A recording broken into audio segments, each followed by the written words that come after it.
talk more about Hypercasual. Let's talk to Simon. So we've got Simon Prytherch from Kwalee, who's going to talk about finding Hypercasual publishing success, lessons from Rocket Sky and OverTake. Simon, I'm going to pass over to you, sir. Oh, you're on mute. There you go. Nope. I'm off mute now. Hi, guys. Yeah, I'm going to talk about what makes Hypercasual publishing success. I'm just about to share my screen. Just a quick few facts about Kwalee. Kwalee is the UK's biggest hypercasual games publisher. We're actually the 4th largest casual publisher by downloads on the App Store. We've done over 400 million downloads now. Our founder, David Darling, also founded Codemasters. We have people like Andrew Graham, who was the designer and lead programmer on Micro Machines. And then lots of our other senior staff, including myself, have run their own dev studios, both large and small. And we bring all of that knowledge to our publishing business. And it's, you know, we're not just a publisher that doesn't know the developer's business. We have actively worked as developers and know it from the other side. Currently, our team is between 75 and 80 people. It's rapidly changing all the time. So I've got a new person starting my team, for instance, on Monday. Even during lockdown, it's quite difficult for new hires, but we are still expanding. And we've just recently added a 2nd studio in Bangalore, and we've started ramping up there. On the publishing side, because we are both a developer of hyper-casual games and a publisher of other people's games, we grew out of being a developer ourselves. And then just over a year ago, maybe 18 months ago, we decided we would apply our knowledge of hyper-casual development and publishing our own games to helping other developers make big success out of what they were doing. We've concentrated on the area of hyper-casual. I don't really see that as a genre, it's more a business model, so it encompasses lots and lots of different genres, from driving to sports to space and rockets, as you'll see later on in this presentation. Some of our biggest hits have been things like Draw It, Jetpack Jump, and Shoot It 3D. But we're going to talk about 2 in particular in this presentation, and that's Rocket Sky and OverTake. We now have a dedicated publishing team, of which there's some of the people in those Peanuts characters we can see there that I've displayed on the screen. I'm the one in the middle with the running attire, because that's what I do in my spare time, is do really long running races. We also have a much larger supporting team of about 30 people in areas of tech support, so we can give engineering support to developers. We've got marketing, monetization, servers, you name it. We can apply it to and grow your team from just the development to all the other functions. So I'm going to step into our first example. Rocket Sky was our first major signing and our first big success. It was our first published game that we took through to global launch. It was developed by DP Space, who are based in Latvia and Russia. And we launched it last summer in 2019. It's carried on going from success to success, and it's had over 25 million downloads to date.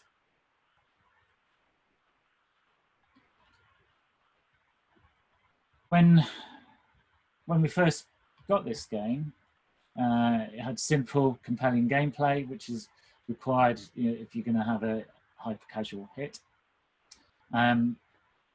It also, if you wanted to upgrade your rocket and manage your fuel, you had these upgrade buttons within the game. Now, it also had a lot of content and it was polished even from the start.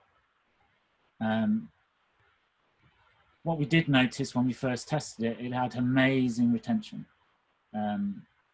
Probably some of the highest retention we've seen in a game. I'll give you, it had a day one retention of 60%. That's 60. It's very rare you see a game with people returning on the second day with that sort of level. Unfortunately, though, it had a fairly high CPI, cost per install, around about 50 cents, which in order for us to fully launch this globally, that would have been too high. So we did a lot of work on that.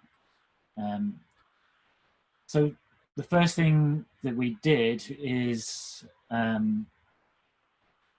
we ran a lot of ads with a lot of variety and a lot of different animations and a lot of different setups.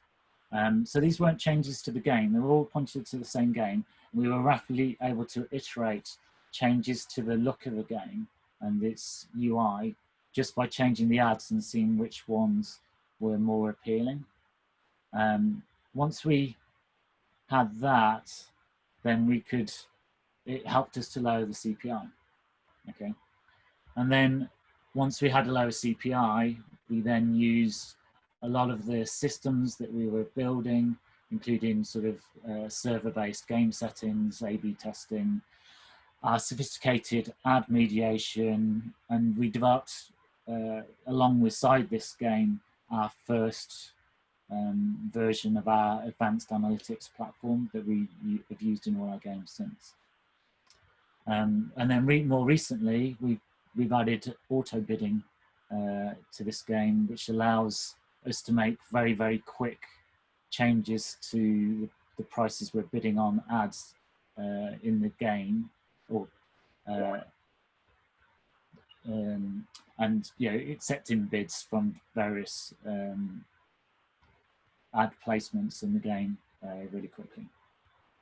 And then probably the biggest thing that we did in terms of cutting the CPI in half, which is what we needed to do to globally launch the game, was we moved the speed and the fuel meters onto the rocket. I'll show you in the next slide here. So this is what it looked like before. So your eye was drawn always to the top, because as you're playing the game, you needed to keep an eye on the fuel and the temperature.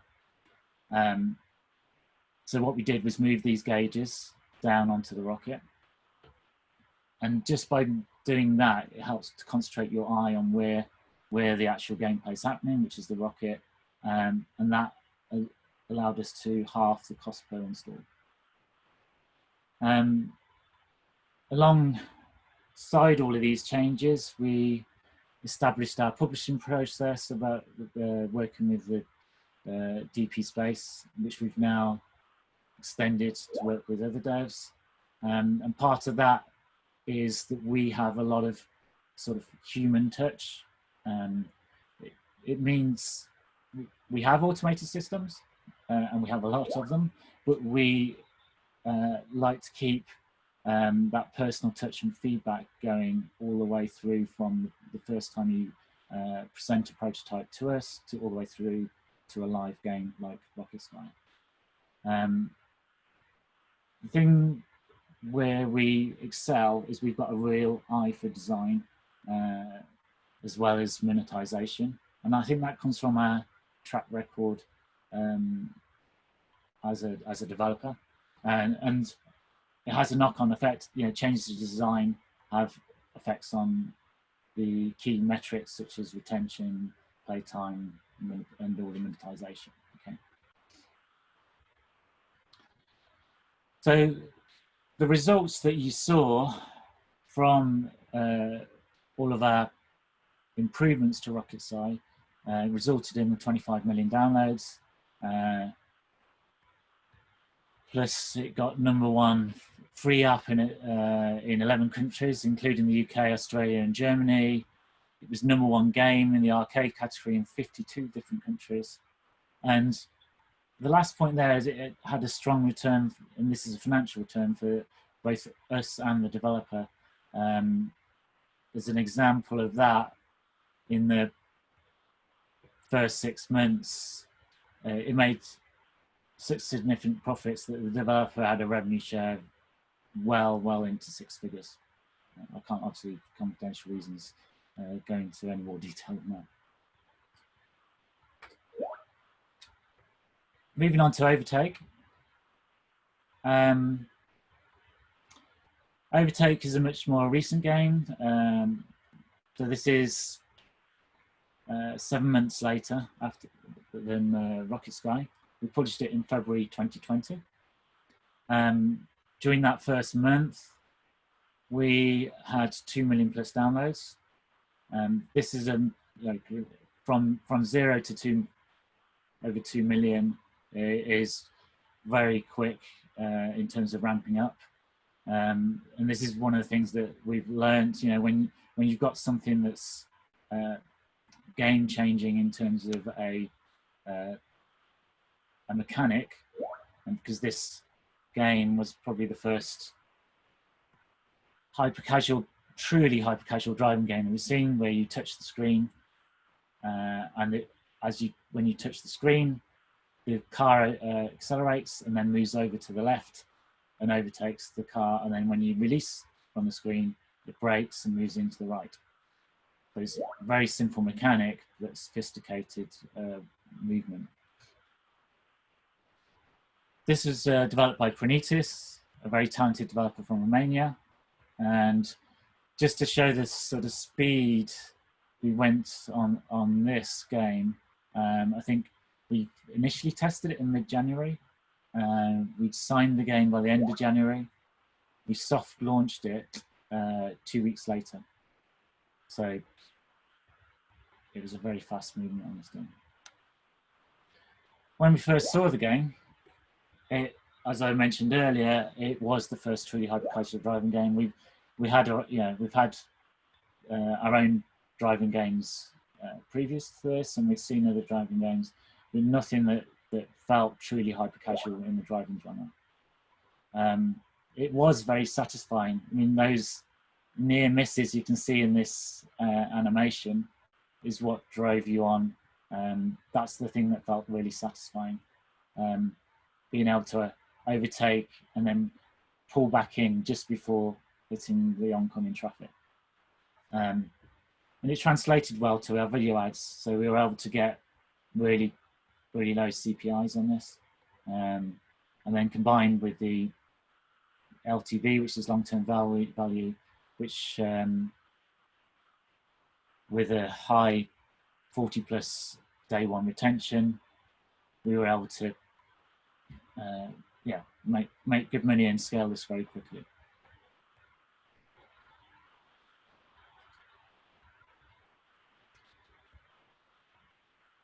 The LTV on it was okay to begin with, but what we did in the very tight time frame between signing and release was we used our experience and our automated systems to increase that LTV, especially around ad placements, ad timings, increase that LTV by 50%. This enabled us then, once we saw that increase, we could see the profit, so that allowed us to take the market to the market quickly, because you need that margin, because as you scale, it erodes your CPIs. Okay. And as you can see, we pushed it to number one within 2 weeks, and that was a big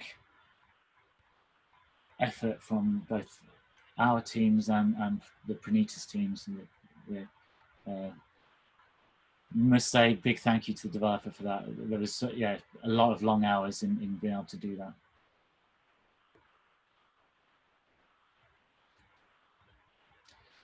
So the results we we saw with OverTake was we had #1 game again in UK, Australia, and a lot more other countries. We had the #1 racing game in 33 countries. We did over 2 million downloads in the first month.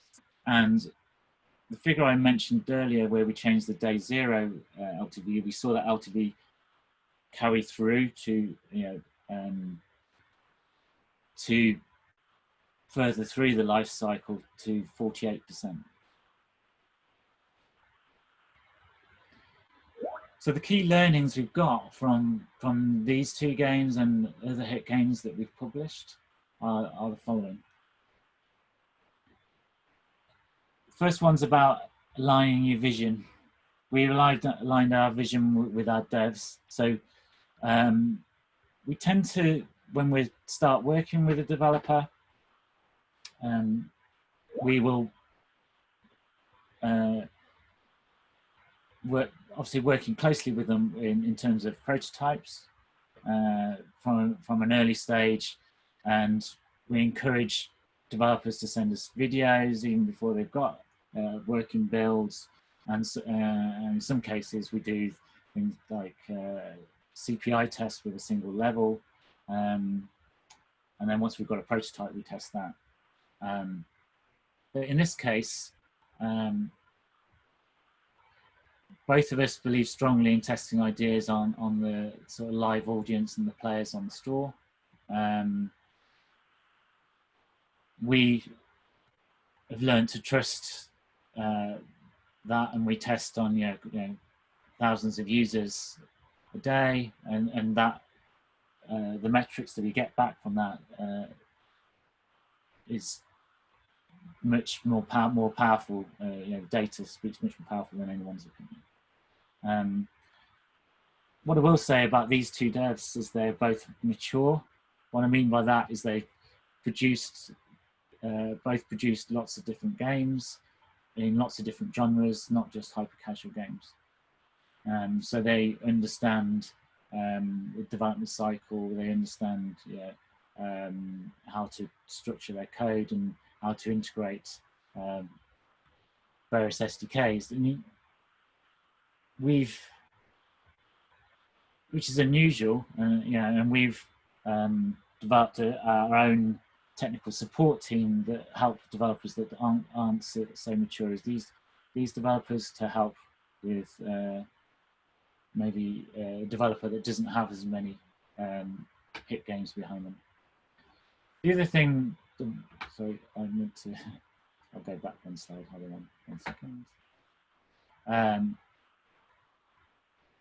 The other thing we find is that the developers we work best with, we have strong daily communication, and they trust us and we trust them. If that is missing, then you're not likely to produce a hit game with a developer.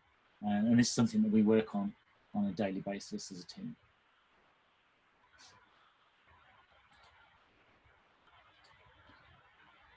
The second principle is that we're not looking for perfection. I mean, both of these games came to us as solid prototypes, but they weren't perfect in any manner. We knew when we saw the games that we could see potential to change them in various ways, and so we could see there were different ways that we could experiment. I'll give you an example in OverTake. When we saw, we could see that the OverTake mechanic was very cool, but we could see that also that a lot of players had crashes. But the cool thing was having near misses. So what we did was adapt the gameplay in a way that allowed to have a player to have more cool near misses than not so cool crashes.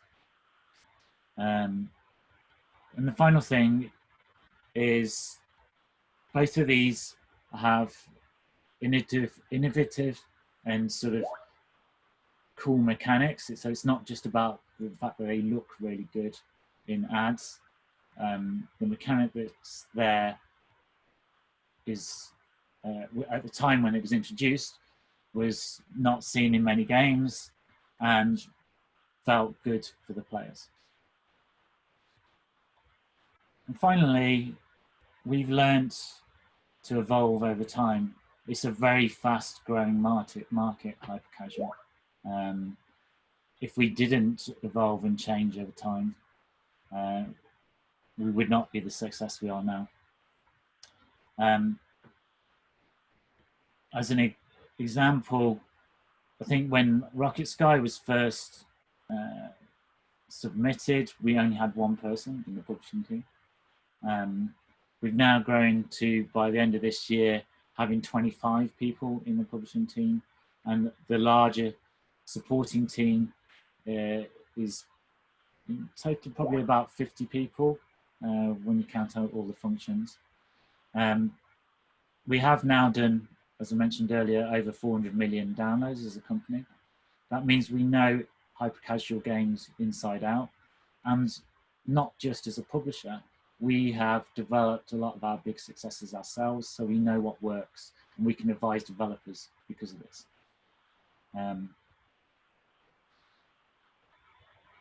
One of the things that we've learned from our experience is how to accelerate that time from testing a prototype through to signing, through to soft launch, through to global launch. Some of our earlier titles like Rocket Sky may have taken months. Now we measure the timelines in weeks in that cycle. And then I think the final point is key, and it's one of the things that sets Kwalee out as different from a lot of other publishers, is we look for long-term relationships. So we're not looking just for one hit game from these developers or any other developers. We look for a long-term relationship. So even if you haven't had a hit game with us, we've got, you know, tens, maybe hundreds of developers now actually that are submitting prototypes to us on a regular basis, and I've seen the growth in all of those developers from the time they first started working with us to now, and all of those I consider as part of our Kwalee family. And yeah, all of those developers also we have like an inner circle of Kwalee developers that we work closely with, and that's growing more and more. And we're running our own sort of virtual hyper-casual conference later this year, which will incorporate all of those developers that we work closely with. That's it from me. I'll open it up to questions. Great stuff. Thanks, Simon. Like I say, I think it's fascinating sort of seeing how this hyper-casual space has gone from people creating small games to actually it's all about the process of optimization and really narrowing down on simplicity, user experience, and the kind of pleasure that comes from playing those games. Yeah. And you know, in creating that teeth. We have a couple of quick questions that I haven't got a lot of time, but the first one is, do women play OverTake? Yeah, they do. A lot of our games have almost 50-50 men and women. OverTake is unusual, and it has majority men for our titles, but there are a considerable amount of women.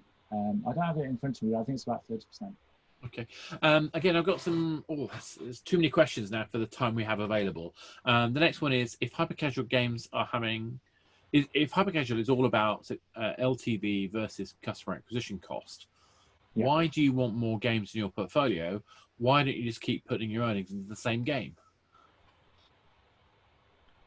So if you found a game that's already going to be earning you more, why don't you just pump all the money into the game that's giving you a improved LTV versus customer acquisition cost?